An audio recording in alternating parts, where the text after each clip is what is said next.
Hey everybody, David Knapp here again, and this next section of videos is the second half of Aberrations.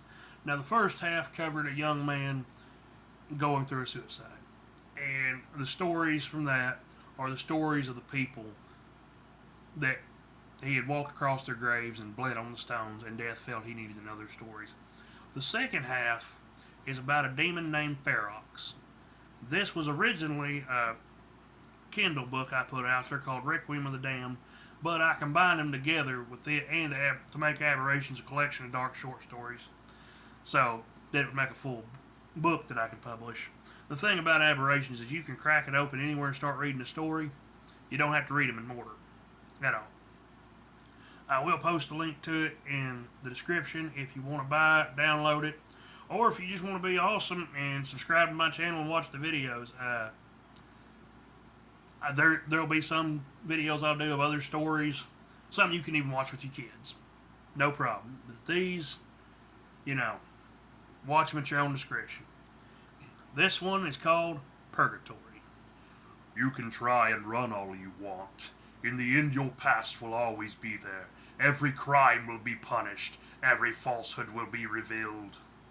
A voice echoed through the empty house. Ronald Poles looked around in horror.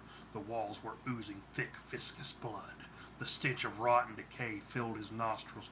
He rushed out the door and into the yard. He looked back at the house, panting. "I fucking beat you!" He screamed at the empty house. "I fucking made it out!" He screamed and began laughing.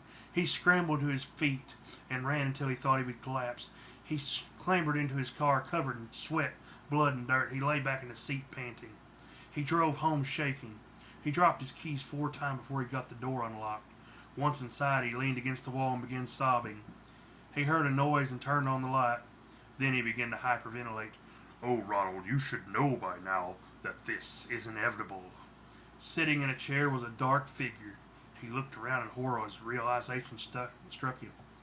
He was back in the house he had tried so hard to escape. "I made it out! You swore if I made it out I would be free!" The figure stood and stepped into the light. It was the height of a tall man. There were dark, bloody holes where its eyes should have been. It had needle-like teeth and skin that was covered in flayed scars and intricate tattoos. Its hands were long and thin, with bony fingers, with needle-like nails at the end. It grasped Ronald by the throat. "You and your friends broke the rules. Now you must pay." The clawed hand flexed tightly around his fragile throat. He let out his dying scream was cut short by the hand of the creature as old as time. Its foul work complete, the creature sighed. "You will be the instrument of my judgment," he told the corpse. "All of you knew the rules, yet you insisted on breaking them. In the end, you will all pay for what you did." There was a flicker and the lights went out. From the darkness, a pair of figures emerged. They were wrapped in black robes. "You cheated," they said in unison. "You broke the rules, not him. Tell us why, Ferox," the twins demanded. Ferox looked at the corpse at his feet. "Have you ever wondered where we came from?" he asked them. "We are born from despair and pain. It is our purpose to spread such." The twins tilted their heads. "That is false. We have always been." "You broke the rules. That is why we are here." "You know nothing." They tried to ignore his words. Ferox growled at his intentions as they grew closer. "I have no desire to fight you," he said. "Nor us you," they told him. "We come bearing a message. You are the adjudicator, and as such you must pass judgment." Ferox growled angrily. "What do you call that I have been doing here for years? I assess the soul of any and all who pass through that door. I have been doing this for nearly a century in this house." The twins looked at him intently. Then they looked at the corpse on the floor. "It is well within the purview of my station to alter the perception of those who come here. I did not cheat." "He never left the house," Ferox said, waving his hand. The surroundings shimmered, and they were in the foyer of the house. The twins were openly awestruck for the first time in millennia. They were surprised.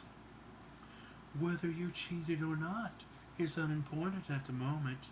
What matters is that you are summoned to the throne of the dire. You are to give a report directly to the Magister Eternum and explain your actions. Ferox then understood the severity of the situation. If the Magister wanted to see him, he shuddered at the thought of judgment. The twins lowered their heads. Behind them, a massive door materialized. It swung open, and a blast of frigid air coated the room in frost. Ferox, however, felt no cold. He stood up straight and stepped through the door. We will keep the house until you return, the twins told him quietly. Ferox looked up to the obsidian throne before him. The figure that sat upon it was shrouded in darkness.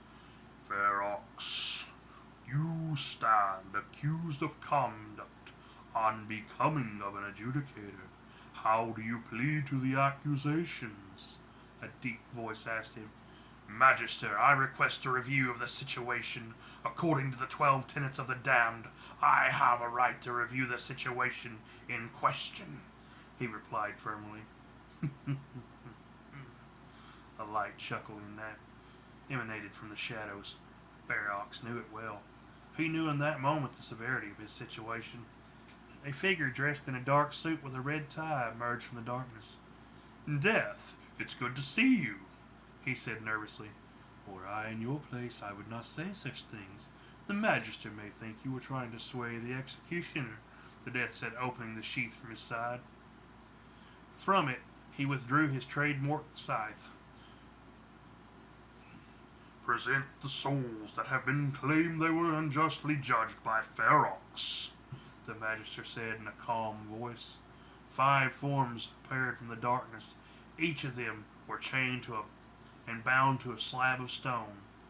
The first witness has been shot. Ferox recognized him at once. He had raped a fellow classmate and helped murder her. He had paid one of the girl's friends to arrange the assault. He then allowed his fellow peers to assault her. The end result was the girl's death. Ferox felt no pity for the girl, but he felt that Ben had committed a crime. He had also committed other heinous acts. Keep in mind, it is not his crimes under review, the Magister said. We are here to review your actions, and we will of course review what made you decide to punish them, and then we will decide whether or not punishment is in order, Death said. The Magister waved its massive hand. Now let us recount the night that Ben met his fate.